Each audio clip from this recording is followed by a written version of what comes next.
Here we are, beautiful Sunday morning. This is the race. Race has been going for about an hour. And here's your lead boat. Right there. Because there's been zero wind. But now it's starting to fill in a little bit. These guys are getting some wind. What? Undo that? Okay, I got it. Well, these things really kind of chafe the neck. But okay, here we go. We hit the start perfectly. Most of the boats are behind us. We're making good speed and we're gaining on our competition. And there's only like 4 or 5 boats in front of us, so we might live large for all about 5 minutes, but we're gonna take our 5 minutes and enjoy it. Uh-oh, someone's gaining on us back there.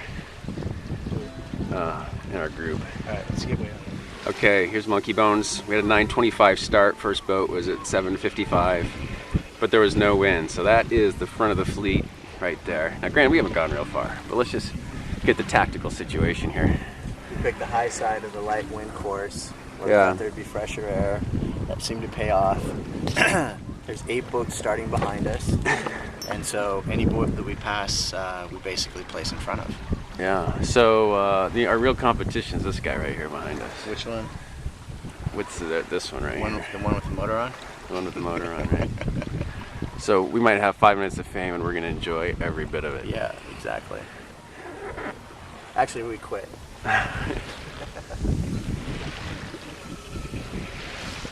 Okay, here we are. We're still hanging pretty good because there's a lot of boats behind us, including people that just busted our ass yesterday. Yeah, they weren't even kind about it. Yeah. There's a Dhaka back there. He's not flying anything just yet. He's come up high though. Yeah. I mean, he's right. You want to get first to the current, first to that wind wins. So how many boats are in front of us? We got over there 1, 2, 3, 4. Filled in a little bit because we've taken a higher course. Yeah. So we're gonna have to see how. But the guy in the front who's moving up there is not flying a spinnaker.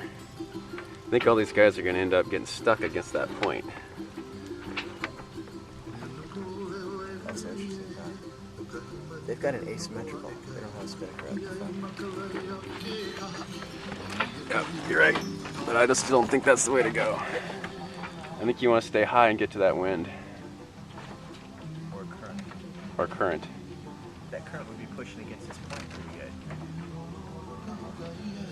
And then we're sailing away from... Yeah, I mean the current's just starting to run. Here we are, day 2, tactical situation update. So low tide was not at 9 o'clock like forecasted.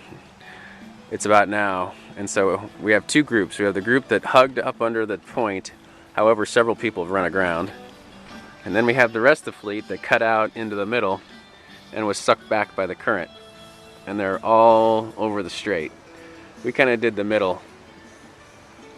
And then you have 2 boats. You have Icon and Neptune's car that got stuck in the harbor because the current's too low, tide's too low for them to get out of the harbor. So that's the tactical situation. We were near the front, then we fell back, and now we're sort of near the front of the pack, but it's all relative. What do you think? I think it's a beautiful day for sailing. Okay, 5 hours later, here we are. Not quite the same tactical situation we had this morning. We'll have to do a quick recap. There are some boats behind us though, you know, so it could be worse. So what's the tactical summary?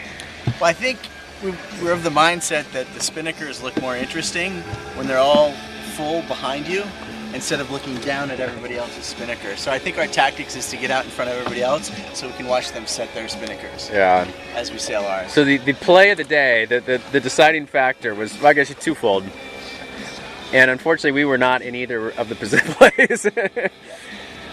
We all expected the tide to be running in this morning, so it would be with us.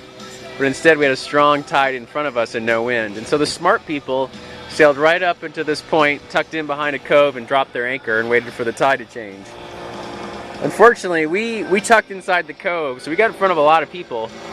But then we didn't drop our anchor, so we headed out and ended up going backwards for like the first 2 hours of the day. With half the fleet. Yeah. With half the fleet.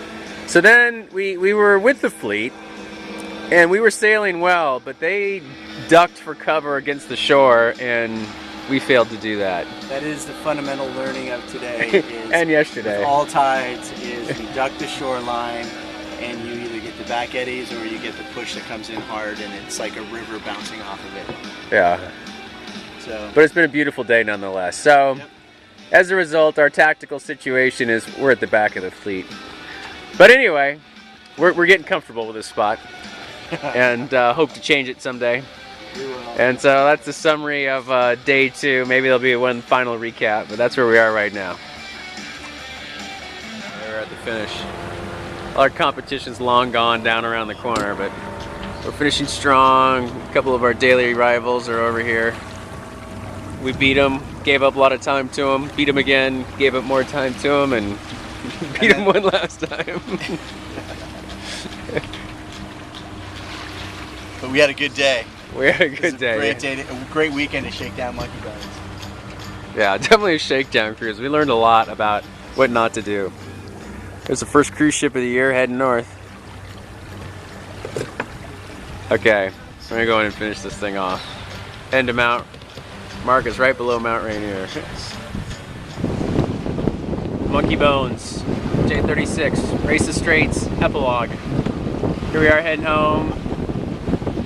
I'd like to say we sailed this way the entire weekend. It was a beautiful weekend. And here he is. Hold on, we need some shoes. We don't break a stanchion.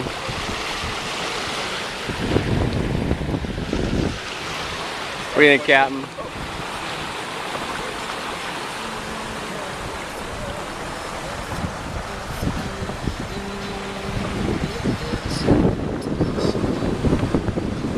Flying the spinnaker, nice little reach.